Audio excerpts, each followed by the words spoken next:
नमस्कार मित्रांनो, मी विनोद सावंत. मित्रांनो, आज आपण आंबा बागेच्या फळबाग लागवड नेमकी कोणत्या जमिनीमध्ये करावे ह्या विषयावर आज आपण बोलणार आहोत. मित्रांनो, प्रत्येक शेतकरी आंब्याची निवड चांगली करतात, पण आंब्याची जशी निवड चांगली करतात तशी जमिनीची सुद्धा निवड चांगली करणं गरजेचं आहे. काही शेतकऱ्यांना माहीत नसते की फळबाग लागण किंवा लागवड कोणत्या जमिनीमध्ये करावी. काही शेतकऱ्यांना वाटतं की भारी जमिनीमध्ये लागण केली तर फळबाग चांगली येते, झाडांची वाढ चांगली होते का काय असं वाटतं. मित्रांनो, अशा जमिनीमध्ये काळी जमीन जी असते भारी, अशा जमिनीमध्ये फळबाग लागवड करण्यासाठी टाळावं.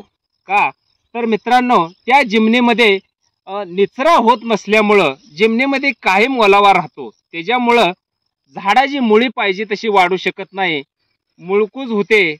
किंवा आंबा लागवडमध्ये जर म्हटलं तर अशा रानामध्ये आपण काळ्या जर आंबा लागवड केली तर रोपांची वाढ होणार नाही, मर रोग लागणार किंवा डिंक्या रोग, गुच्छ रोग असे अनेक रोगांचा सामोरे जावं लागतं मित्रांनो. तर मित्रांनो, आंबा लागवड करत असताना माळरान जमीन म्हणजे हलकी खडक माती मिक्स असणारी जमीन अशा रानामध्ये आंबा लागवड करावी. तर मित्रांनो, अशा रानामध्ये जर आपण आंबा लागवड जर केली तर त्या रानामध्ये खडक माती मिक्स असल्यामुळं, हलकी जमीन असल्यामुळं पाऊस झाला किंवा पाणी जर दिले, हलकी माती मिक्स आणि खडक असल्यामुळं जमिनीचा निचरा होतो.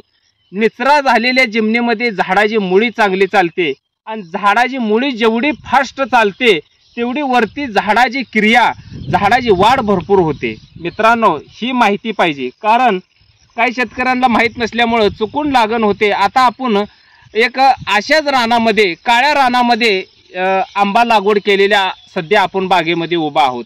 तर मित्रांनो, ह्या बागेमध्ये ह्या झाडाचं वय बघू शकता की आपण 3 वर्ष ह्या बागेचं वय पूर्ण झालेलं आहे.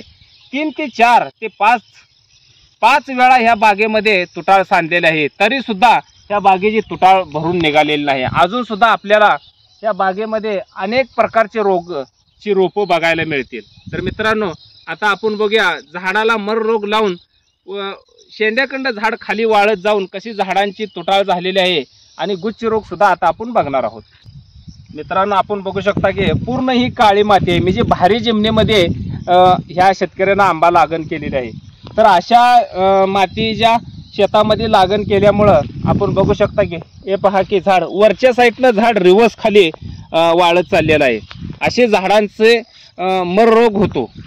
परत आता आपण गुच्छ रोगाचं रोप सुद्धा बघणार आहे. मित्रांनो, पहा की ह्या रोपाला गुच्छ रोग झालेला आहे. झाडाची मुळी चालली नसल्यामुळं पाहिजे तशी कॉईल बी झालेली आहे आणि गुच्छ रोग सुद्धा आलेले आहे. अनेक रोपावरनी गुच्छ रोगाचं प्रमाण आहे. तर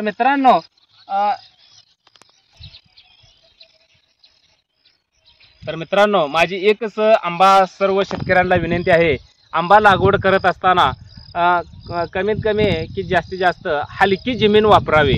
भारी जमिनीमध्ये, काळ्या जमिनीमध्ये आंबा लागण टाळावे. इतर काय माहिती किंवा छाटणी संबंधी किंवा छाटणी विरळणे विषयी सुद्धा माहिती आपल्या दिलेल्या नंबरवरती कॉल करून छाटणीसाठी सुद्धा कॉल करू शकता. मी विनोद सावंत, धन्यवाद.